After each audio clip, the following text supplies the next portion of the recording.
Hi, this is Jerry DiPiano, and you are listening to the Love Mia Vita podcast sponsored by Fem Pharma.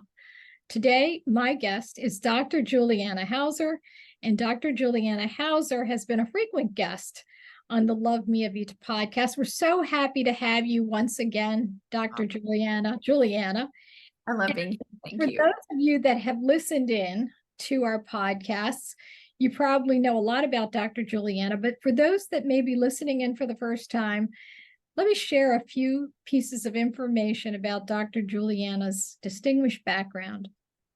She received her PhD in counseling education from the College of William and Mary, and she is considered a thought leader and sexpert who dives deep into the hard-to-have issues that we all need to be having.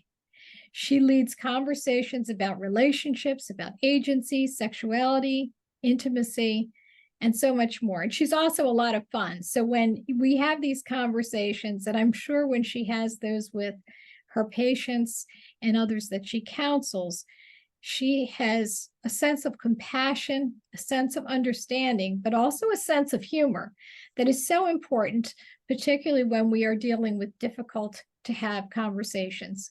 So Dr. Juliana Hauser, we are so happy to have you. And at the end of this program, don't let me forget to mention your website so that our visitors, listeners, and viewers have the opportunity to check things out. And if they want to consult with you, they can find you. Great. Thank you. I always look forward to our conversations, Jerry. Likewise. Now, today, we are taking a little bit of a different turn because we predominantly have conversations that impact the individual, so the patient or client, if you will. And this is certainly something that could be of interest to anyone listening in, but it should be particularly important for healthcare practitioners because we're going to have a conversation about holistic sexuality and the competencies or the need for additional competency for all healthcare practitioners. It is an important topic.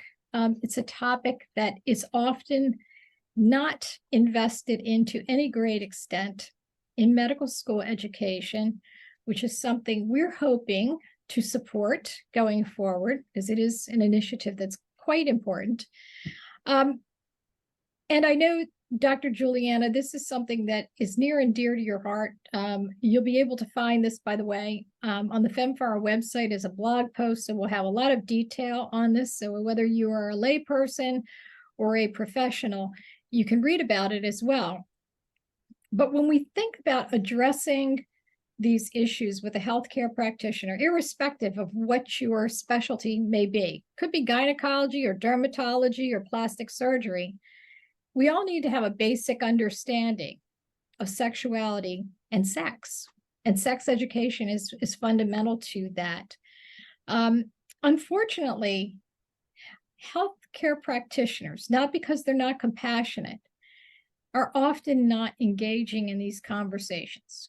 And there are many reasons that have been cited in the research that is available to us.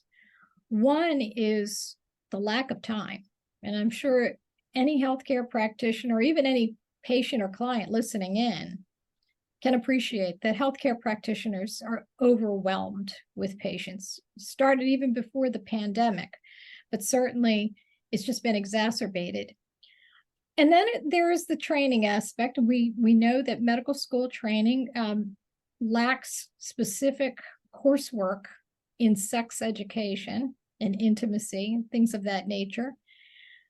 And then there are some personal issues, and we talk about one's own embarrassment or potentially the patient or client's lack of, let's say, understanding of the value of sex and sexual intimacy, and may feel violated by having their HCP broach that subject. But we're going to talk about that, and I'd like to start off with sort of the self-assessment, starting with what should a healthcare practitioner do as sort of the groundwork. Mm-hmm. Yeah, and it's I, we've talked about this quite a bit. It's a passion for both of us, and one of the places that when I'm talking directly to a healthcare provider is I want to start with such compassion for you are also a human who, if you're in the United States, you have, like all of us, not been properly sex educated, and that's just all of us. None of us have been given the proper education that we need to have, regardless of what your profession is. Although there's an assumption that if you've gone to medical school, if you've had any kind of medical training, that you will have had something different, something more than the rest of us. And as we know, that isn't always the case. So where I want to start is you and your sexuality as a healthcare provider matters just as much as you providing that for your practitioners. So I want to start there. Is please do sex education that's in an evolved and holistic way for yourself, because you need to have support in who you are as a sexual person in your sexual journey. And by doing so, the evolved holistic sexuality education that's available now will help you to as well look at your bias, your places that your values intersect with other parts of your work. And that's really important. And that's kind of where we're heading through once we talk about the personal part of it. The other part that I think that is an unfair assumption that people give to healthcare practitioners is that they automatically feel comfortable talking about sex or someone else's sex life. And that's not true either. Again, if it's not part of your medical training or your specialty, and you weren't sexually educated properly as a person, then the assumption that you're comfortable with it is erroneous. It may be true, but it's not an assumption that we can make. So if you're doing your own work and getting comfortable with the topics in your own skin and your own sexual journey, then that is going to help you for those patients that either are very comfortable and you're kind of surprised by their openness or what they're experiencing sexually and need support in, or to help those who are feeling the taboo-ness of the topic. Your comfort level will help in a multitude of ways. The last point I want to make is if you're getting support, not just in the education of it, but also your own sexual journey, we forget that, and I get this in my field too, that we hear a lot of stories. We hear trauma stories that have a sexual nature to them. We work with people who have had sexual violence. And if your sexual story has experienced that as well, then you need to have that support personally so that you can show up for your patients that are having this experience and that you don't feel traumatized or triggered throughout the rest of your day if you've had this experience with a patient. A lot of us in the field learn how to compartmentalize, but you have to have a place that you don't compartmentalize that experience for yourself after hours as well. And oftentimes the healthcare providers, they're so busy all day, and then they're busy in their life afterwards that they don't take the time to have self-care, and especially within their sexual journey. And the last thing I'll say is, because you're human, and if you're breathing, and if you're practicing, and then you are both, then you have an actual active sexual life as well. Whether you're being sexually active or not, your sexuality is alive and fluid, and it will interact even subtly and subconsciously with your patients. And that doesn't mean sexual with your patients. I don't mean that. I just mean that when you understand sexuality holistically, it means that it is every part of who you are and how you present and connect with other people. And as you hear stories, it will influence where you are. If you are hearing a story and a patient's need that's similar to your own, it will intersect with that. Or if you have a patient that has a sexual life or experience that is incongruent with your values, or something that you wish that you were having in your own personal life, that also will be something that you need to unpack and have support in. Yet we don't provide that for practitioners very often, nor do we even remind them that they need to have that support for their own personal lives. So we start there. You and your sexual life matters just as much as your patients. You know, we tend to think that the healthcare practitioner, the professional, whether it's a nurse practitioner or whether it is an MD, that she or he is a deity in a white coat, and they're not. We're not. We come with our own backgrounds, baggage. You illustrated most of that in the conversation, and it's important to acknowledge that but also to understand that your patient population may not be the same, right? It could be a diverse patient population depending upon where you live, whether it's in a city, whether the population is diverse. And we need to be able to make space for all of these individuals, thinking about their sexual activity, their sexual orientation, their gender identity, their gender roles, for different practices, for eroticism and pleasure and intimacy and reproduction. And so the checklist is a really long checklist.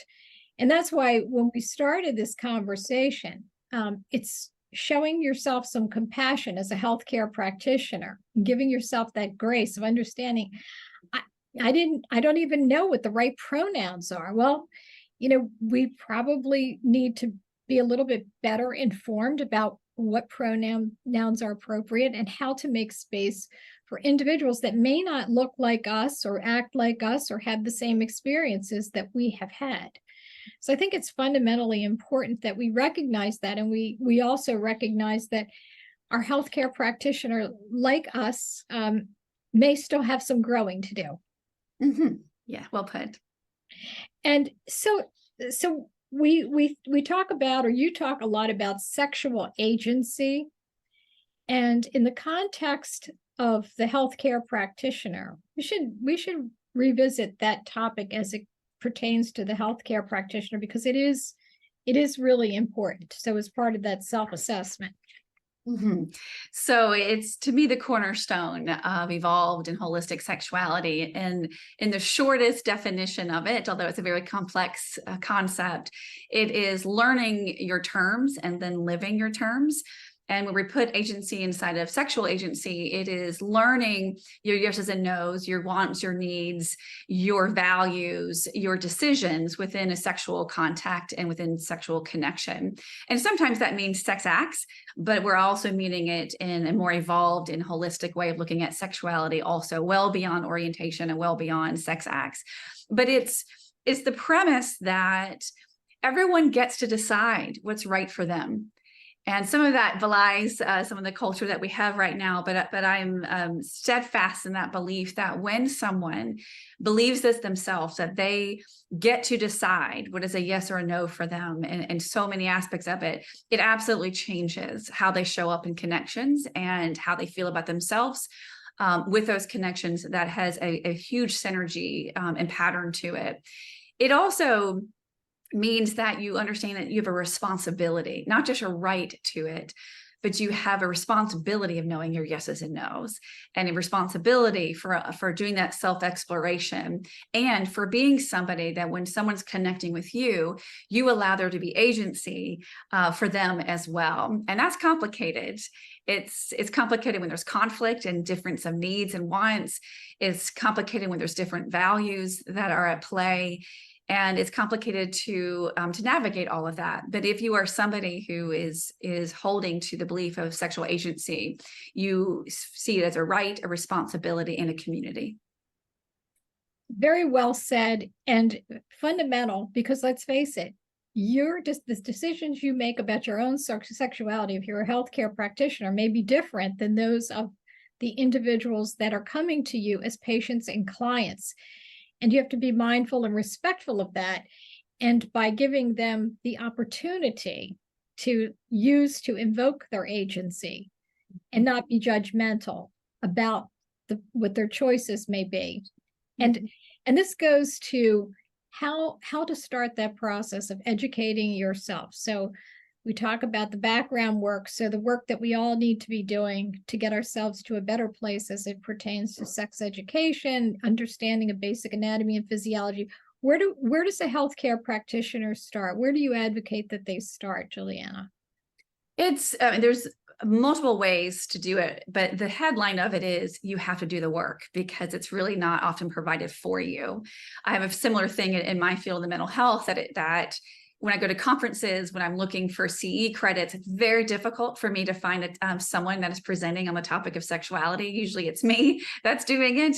But to get it for myself is difficult. And that's the same thing in the medical field, in any kind of healthcare practitioner, is when you can, look for them. Go to, when you're at a conference, find the one that's talking about sexuality. And if you aren't finding that, and if you are finding the theme that is not there, talk to your leaders and ask. They do listen. They want to know. And I will find out who the conference leader is 2 years ahead and say, please bring in speakers that are speaking about this topic. And I don't have a lot of time to keep doing it, but I will make the effort to write an email or two. And if I had multiple colleagues that were doing that as well, they'll listen. That will matter. And if they keep hearing that message over and over again, it will matter.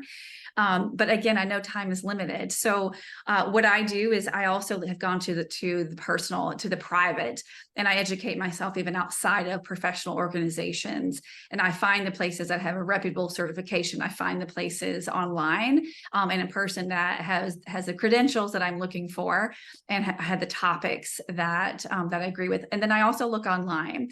So you mentioned that there's a lot of change happening, especially in the past couple of years, on terminology that are related to sexual orientation and gender identity and gender expression. Those particularly are a hotbed now of change. And even I have to keep up, and this is something that I keep up a lot in. So I look online and I look on reputable sources that have definitions that they're keeping up with, so that I hear the new terms and I'm aware of them. And what I would say is, kind of going back to the point we made about looking at your own biases and looking at how, you need to do the work yourself, which is, as a practitioner, there will be times, and I again, like, have a lots of compassion for practitioners, because you have it both ways.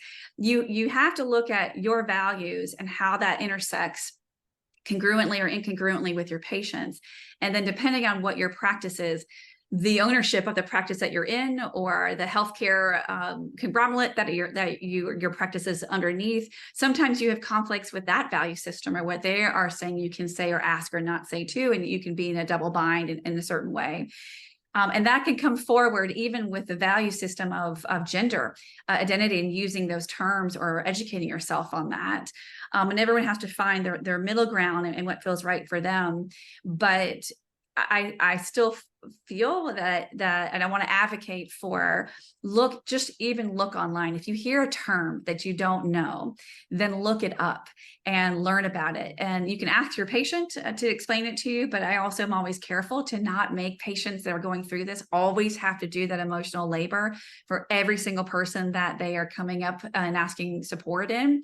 But sometimes you need to quickly know what they're saying, and then look it up later for yourself. But when we're looking at the biases and looking where you are, you want to make sure that your first reaction isn't like, oh my goodness, not another one, not another new term coming up here. How do we keep up with this? Or this is ridiculous, or those kinds of things. If you hear yourself doing that, which would be a normal reaction for a lot of people, and it's common to have people frustrated with the changing trends, then that is also a sign that you need to be seeking more support in this, because your values in those places, depending on how your practice is set up, is not going to be relevant to what your patient need is, but educating yourself is. And knowing that you need to keep educated is a pivotal part of showing up for yourself in this way too. We talk about continuing medical education, and the opportunity for those of us that believe in continuing education to provide this type of coursework, which is so fundamental. The American Medical School Student Association has started to provide coursework. There are many courses, because obviously medical school education is pretty rigorous, and the courses are largely have been historically dictated and haven't to this point included that sort of work. But the cohort of medical school students that have been coming up in the last 5 to 10 years, I think it's 5 years, have really started to recognize this more as a need. And so they are putting together this sort of coursework, but even more than that, we need more formalized education. And I believe that we can do that with those that have completed their medical school education. We could do that in continuing education units, going to symposia where there is sponsorship for that sort of thing. So you're not dealing with patients and then, reading textbooks or listening to podcasts like this one. But we look at the very basics and where anatomy and physiology come into play, because let's face it, we may not, in the grand we, may not have exposure to the right types of information, even as basic as female anatomy, male anatomy, and physiology. How do all the parts work? We probably have a good understanding of that. How they work from a sexual perspective may be totally different. So let's talk real basics. So you want to make sure that you understand even just the right language of comparison of like, and what I want what you want to be saying is the penile system and the clitoral system. What we are taught, even in medical school, is the penis and the vagina, and that is an incorrect comparison. And it is still surprisingly used a lot in the medical field. And so, just even up leveling yourself to that terminology makes a big difference. And then you want to back it up the education. There is a book that is it's actually quite old. It is my favorite. My copy of it is so tattered that I don't want to get rid of it because it's an oldie but goodie. But it's one that I recommend to everybody, and it's called The Clitoral Truth. And it is groundbreaking when it came out. The author is Rebecca Chalker, and she goes through such a beautiful description of the clitoral system, the terminology. The diagrams are very accessible for a practitioner as well as for a patient. And it really explains that we have to understand, especially when we're looking at anatomy that is a female anatomy, that you understand how much is involved for the reproductive system and for the sexual health in this area. And to understand not just what the parts are called and how they function or what a dysfunction would look like, but how it all works together to create pleasure.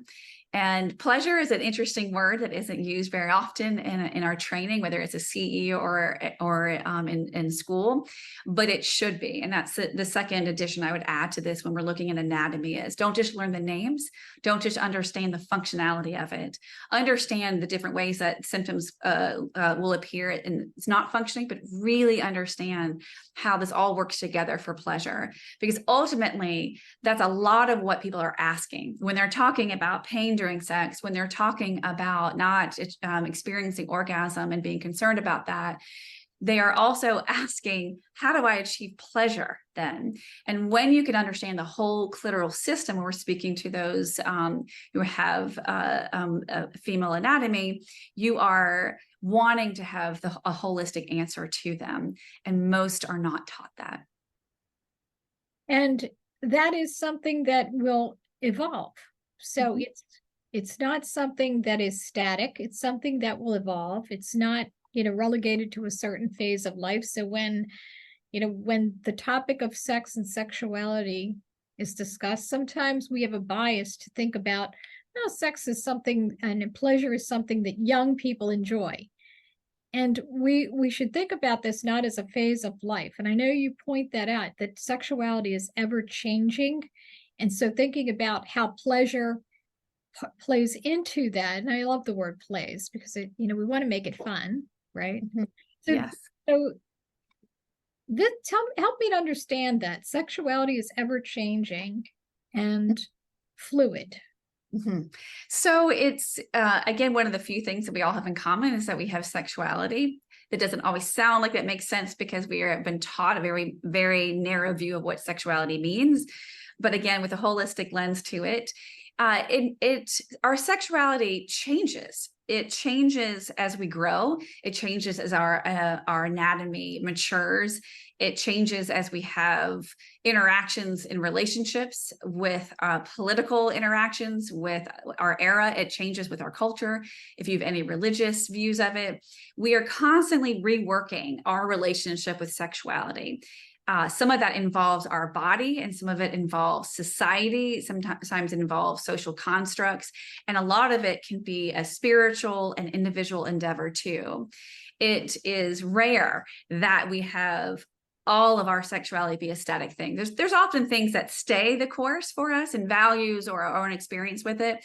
But most of the time we have a very different, like what would be a yes to us at this age can turn into a no, and vice versa. And that is something that I could put into detail, whether it's someone who's 5, it's a this at 5, and then it changes at 12, and then it changes at 21, and it changes at 22, and then it changes again at 45. All of those things happen. And how that's relevant to healthcare providers is that oftentimes we will have a focus of sexuality during the reproductive years. So when puberty begins to menopause, and really we're only talking about sexuality if somebody's in a relationship, and that is sanctioned and identified easily, or it's someone who is wanting to get pregnant or not get pregnant. And that is a mistake, because sexuality is showing up throughout the lifespan, and making assumptions that sexuality is a priority or is not a priority for a patient will be a missed opportunity of supporting their healthcare and their sexual wellness. So thinking about, so as we talk about, the anatomy, the physiology, the concept of pleasure, and the absolute privilege and right that each individual has to sexual pleasure, the evolution that you described, the psychological evolution of that person, which may be closely tied into the changes in their physical condition, would be vitally important. And you could think of a number of examples. You could think about it. I know this is largely directed at women, but you could think about the man who has diabetes and he is experiencing erectile dysfunction.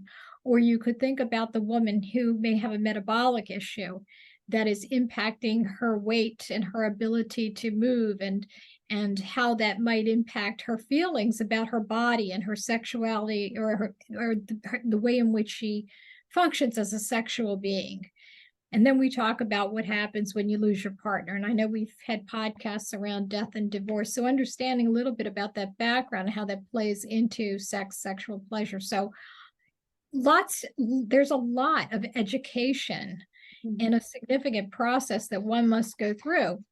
There's also that attitude that you describe, and it's you call it sex positive versus sex negative. Mm-hmm. Yes. So if you're gonna, with most people, if you ask them if they're sex positive, they're going to say yes. And I think it's because we don't know exactly what that means. And so I included it in the article because I want to be clear about at least what I think it means to be sex positive. It begins with the belief of sexual agency, which we already discussed, that you believe everyone has a right and a responsibility in order to know what they need and what they don't need and want and don't want. It also means that you are conscious about there being a continuum of how sexuality is expressed and experienced, and that particularly the places where you don't fall in the continuum, but your patients do, that you show in subtle ways, in nonverbal ways, as well as verbal ways, that you are a safe person and a safe practice and a practice and a person that believes that sexuality isn't taboo, it isn't abnormal, and it is something that you believe is a part of the human experience, and that you want to support how anyone is deciding they're wanting their sexuality to be expressed and supported. Interestingly enough, you talk about the messages that are sent to the patient population, right? Your patient population. And they can be very subtle. So as an example of that, it could be the artwork in your office. It could be the way in which you advertise for different types of concerns. We see one that appears in offices around vaginal and vulvar dryness. Ask me about that, which opens the conversation, right? It is a conversation starter. But if you're uncomfortable putting those types of messages out in your office, that may make the patient feel reluctant to engaging with you. So having the right images, having the right demeanor, having the willingness to be open about these kinds of issues, from what I'm understanding, is really important. So it's almost as much what you do as much as what you say and how you say it. Agreed. And you have to have it be aligned with the truth of how you're going to show up to your patient privately. You don't want to put a display on in your waiting room and then not provide that in the privacy of your appointment. But as we push towards that being more of a sex positive practice, it absolutely matters. And I can say to you as a mental health provider that my clients say this to me when we are talking about, because I have lots of clients that I've helped along the way know how to show up for an appointment, a medical appointment. And we will talk about what's on the website, how do we look for safe environments and safe practitioners. And I will have patients that they'll look on the website and they don't have anything that has inclusion as a part of it. They will not even look at it. And they'd rather pay out of pocket and go out of their insurance practice than go to somebody who isn't. And that isn't necessarily somebody who's even in a marginalized group. This is somebody that's their value, that they only want to go to a practice that's inclusive. And that is becoming a lot more common in my work than it was even a couple of years ago. So it's your website, it's your waiting room, it's how you train your front office staff, it's everyone. It's not just you. It is, does everyone have an air of inclusivity? It's amazing what one moment like that from someone in your front office staff looking at an answer or answering a question without really knowing it and without compassion will harm somebody and have them not come back again or not show up at the appointment in the way that they need to. Culture matters. It always does. It matters in business and it matters in the practice of medicine. It just matters. Mm-hmm. I believe that is a wonderful illustration, and particularly more recently, as there are certain practices that may not feel safe, even from a practitioner point of view. So we would like to acknowledge that there are practitioners who may also feel they are not safe if they embrace certain, let's say, inclusivity, whether that is the reproductive rights, or whether that is to be sensitive and welcoming to members of the LGBTQ plus community, whether it is about transitioning individuals, whether it is how we identify as male, female. So we want to be careful to recognize that has become a very sensitive issue for the healthcare practitioner. And there is likely to be more to be discussed along these lines. We won't cover that in this podcast, but if it may feel uncomfortable for you listening as a healthcare practitioner, or possibly if you are a patient client, to be mindful that your HCP, depending upon where she or he practices medicine, may feel vulnerable. Let's put it that way. May feel vulnerable to different types of views, philosophical, religious, and otherwise. Mm-hmm. That is an absolute valid concern. And again, add to the compassion that we have for practitioners, that so often there's a double bind to it.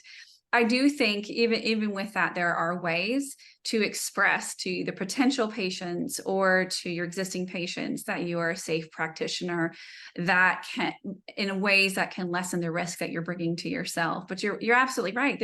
Unfortunately, there is still a risk. And in fact, the risk is growing. I remember it from when I was in high school. And I've said before that my father is a physician and mother is a nurse. And I remember some practitioners, even back then, when they identified as being sex positive, were quite at risk and then ostracized even from other medical practitioners. And I think that is something we'll see again, and is real. It's real to everybody. And yet I think there's ways to find a middle ground where everyone can feel safe and inclusive to the values that they have. And I also, I want to acknowledge that not every practitioner wants to or can provide support in an inclusive and diverse way.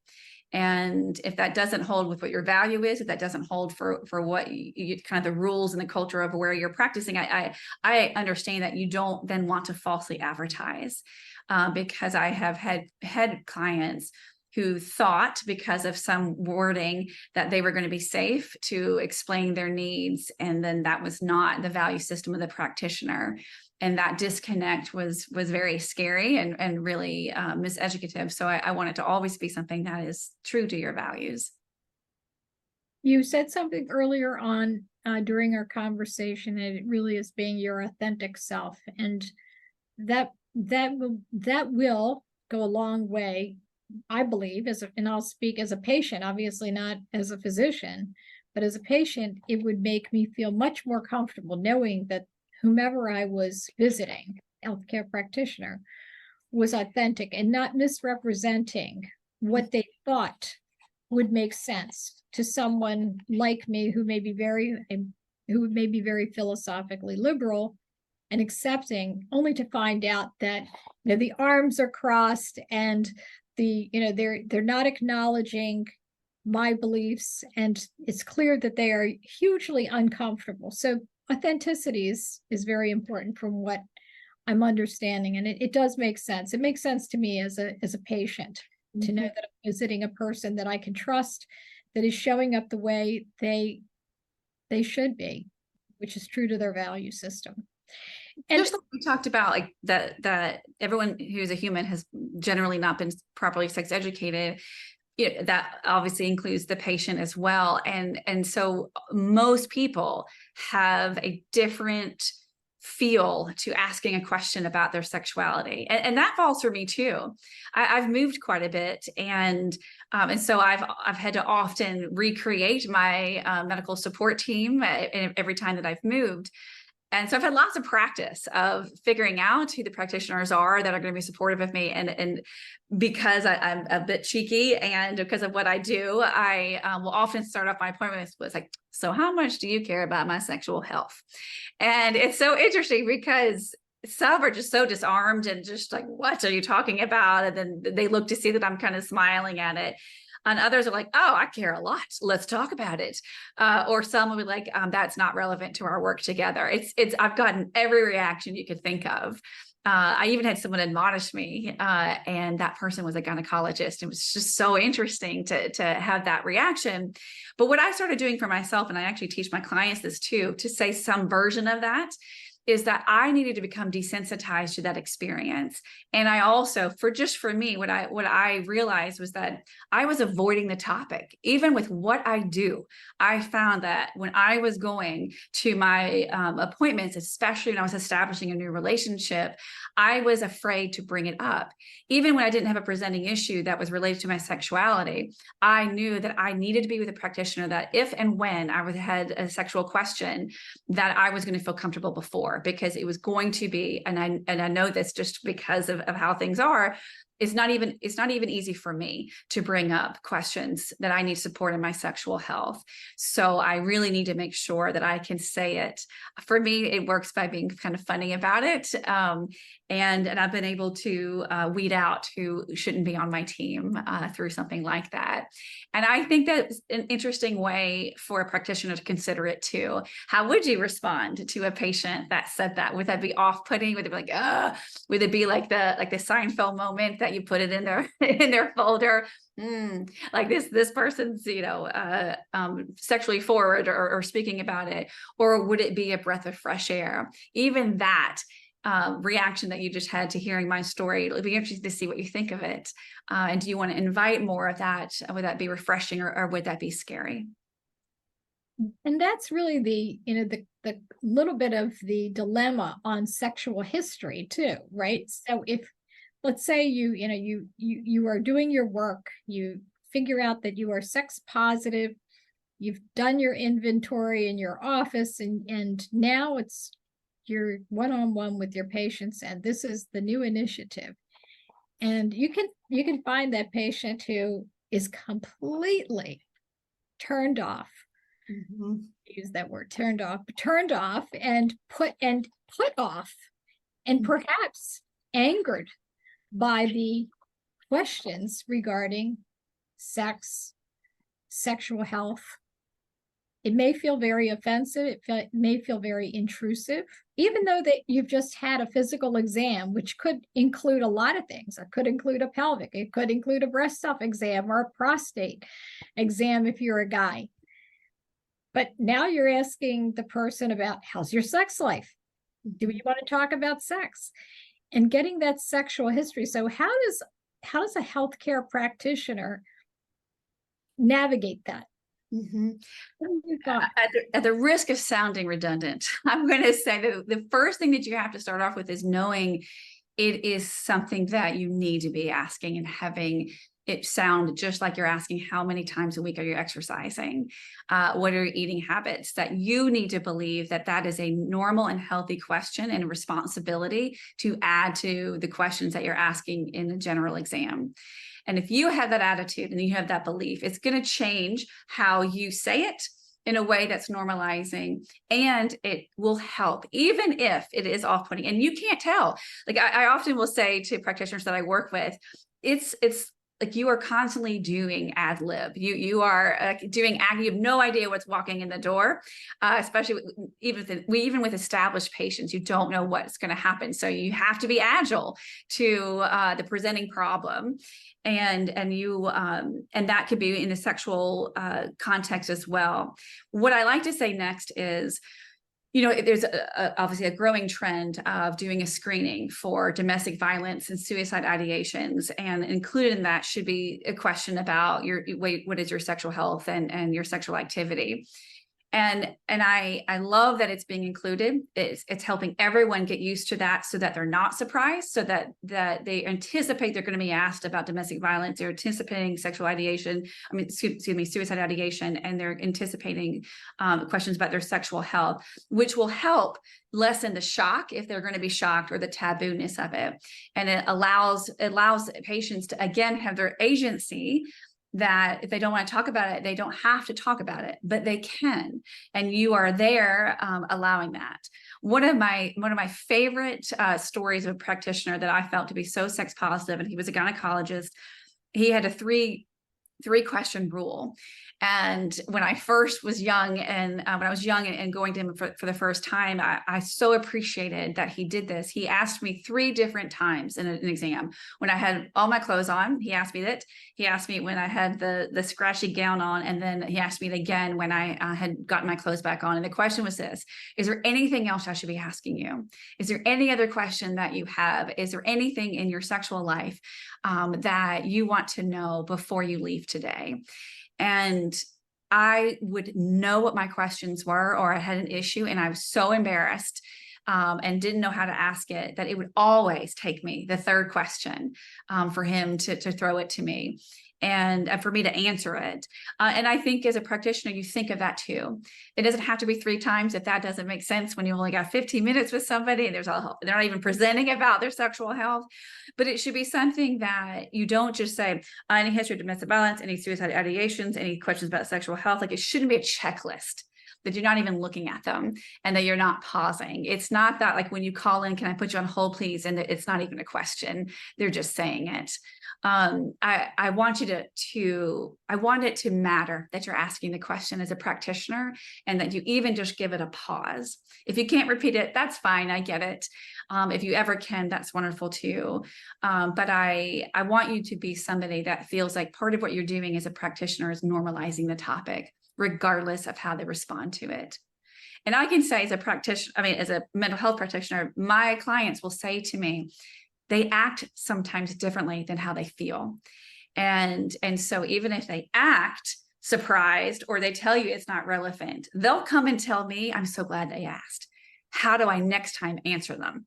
And so don't always take someone's answer, especially within a sexual realm, as exactly how they're feeling and how they think about it. It may take them a couple of visits before they do it. And they may be even subtly and subconsciously testing, are you safe? And I'm curious about putting information like that in a chart, because we know that that information, again, this is all electronic these days, but putting that in an electronic record, particularly if you're talking with a person that might be very, very reluctant to share, but ultimately shares because there is a concern. Maybe a relationship is souring because of a particular issue on sexual dysfunction that may be caused by another medical problem, diabetes, heart disease, what have you. And they're concerned about the relationship, but they don't necessarily want it in a record. So options, should an HCP give a patient an option to incorporate that in a medical record, or how does one go about that? What are your thoughts on that? You always have to defer to the ethical codes of your profession and the practices of the practice that you are working within. So that goes first. And then if there's room within all of that, then what I think is best practice is to say this in writing and to your patient verbally, that I want to ask these questions and I want you to be able to answer honestly and fully. And I also I will limit what I put into your records for your confidentiality and to help you feel like you can say it to me. As well. And that can make a big difference, because that is a huge concern that I hear from a lot of clients. And that this is well before the past couple of years, how things have changed, but it's particularly now things have changed, that there's a lot of fear putting anything in writing, and they will not ask anything if they think that they can't trust a practitioner to be mindful and protective in their records. And that is really where the question emanated. It was really from the perspective that again, we started by saying that we wanted to show grace and compassion to the healthcare practitioner, because depending upon where you reside, what the philosophical and cultural attitudes may be, you may feel vulnerable, but your patients, your clients may feel equally vulnerable if they share information that could have other repercussions for them. That was the genesis of that question. Yeah. The asking the information, years ago, we ran a clinical trial for a condition called endometriosis, which healthcare practitioners will understand because it's a pelvic and reproductive disease. We did have quite an extensive inclusion and exclusion criteria, which required you to disclose information about your sexual history and things like sexual pain and where it emanated from and frequency of intercourse and so forth. And so, maybe not so surprisingly, we had very good compliance with answering those questions. So it's not surprising to me, because we have the evidence that if you ask, and in this case, it was questionnaire. This was paper, although we did have electronic diaries as well.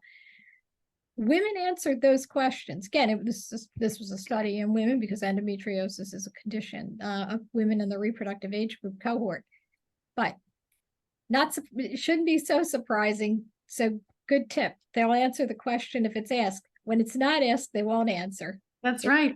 They may not volunteer that information, but if it's asked, they will answer.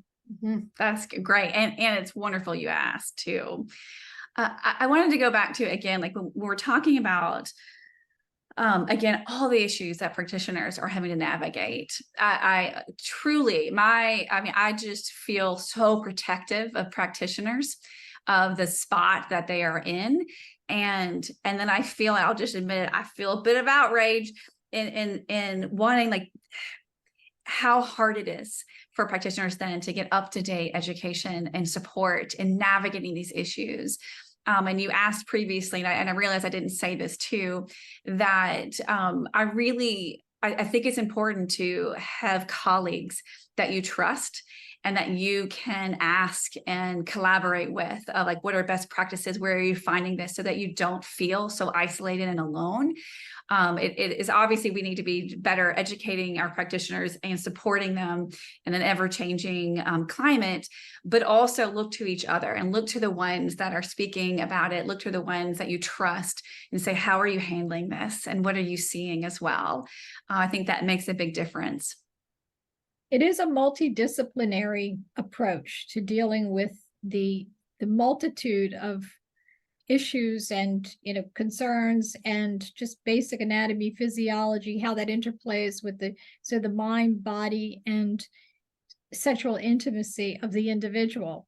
That one healthcare practitioner, and say you're an internal medicine specialist listening in on this podcast, there's a lot here that you can expect to have support on from other practitioners in your world. There could be other IMs, could be a gynecologist that you have great respect for, someone that is also experiencing some of these challenges, but and a healthcare practitioner like yourself, Juliana, a mental health professional that has these conversations, that hears directly from the client about their concerns, about how the interplay of whatever is going on with their metabolic health, or their whether it's cardiovascular or whether it's something different, but that plays into their sex ed and sexuality and so forth. So reaching out to others like yourself is very important. So what are the three things you want to leave the healthcare practitioner or layperson? What are the three light, bright opportunities that you'd like to leave? Because I always like to leave with solutions, and I like to leave on an optimistic note. There is lots of work going on out there. We have another scientific advisory board member who just did a grand rounds program at a major teaching institution. And so there is hope out there. We are moving the ball forward and down the field, to use a sports analogy. Yes. Okay, three things. One is, I want you to feel that as a practitioner, you aren't lost in the equation, and that you really matter, and that what you need as a sexual being matters, and how that intersects with your patient really matters. And really find the support for that. Take the time, invest in yourself and in your sexual life. We hear like lawyers don't have wills, therapists don't go to therapy, and physicians don't support themselves medically. And some of that's a stereotype, some of that's true. And I'm going to ask you not to be that person in your sexual life too.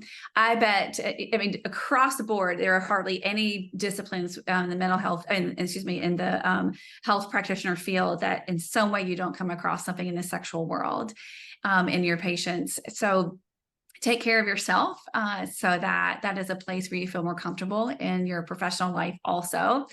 And people who are sexually fulfilled are showing up in all areas of their life in a more fulfilled way too. So I will posit that if you are more fulfilled in your sexual life and as a sexual being, that's going to make your workday a more fulfilling place as well, in your vibrancy.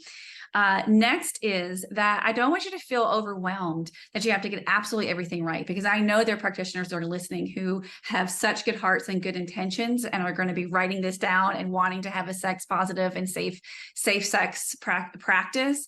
You don't have to get absolutely everything right and perfect. You don't have to be up on 100% of everything all the time to be sex positive and to make a positive difference in your patients' lives. But you can start in places that are improving. And I can tell you that the difference it makes when I get to hear a client have a positive experience, even if the practitioner never knows it, that it makes a difference. So your efforts will make a difference in somebody's life. And I want to kind of like put a little plug also that I know you'll be experiencing some people that are annoyed by some of the changes that you make. You will have some patients that don't like seeing that. And I will ask you to consider if it aligns with your values, to consider that that isn't really harming those people, but there is harm to be done for those who are in marginalized community. And I always encourage my clients to go back to the practitioners who are making a difference and tell them directly, so that they know those efforts that you've put in, because it is often an extra effort with everything else that you're undertaking. And then the third aspect of this that I would like practitioners to walk away with is, if you aren't seeing the other people who are teaching about sexuality or are providing this, consider being that person yourself, and being somebody that your colleagues can go to as the sex positive person, the practitioner, the clients that people are going to, and be an advocate. Most of us who are in the medical or mental health field have become experts by our own selves and our own doing. And it can be done, and it's extremely rewarding to be somebody that is providing support for people in sexual wellness. I love that. Be the difference. It's my mantra too. Be the difference, deliver the difference. Yes, you can be that person. Great advice from Dr. Juliana Hauser. And there's a lot of work to be done. I will tell you, behind the scenes, there are a lot of folks, Dr. Juliana and others that we have met through FemPharma, that are working with the medical community to forge this education ahead, and to have medical schools begin the process of adopting this into medical school education.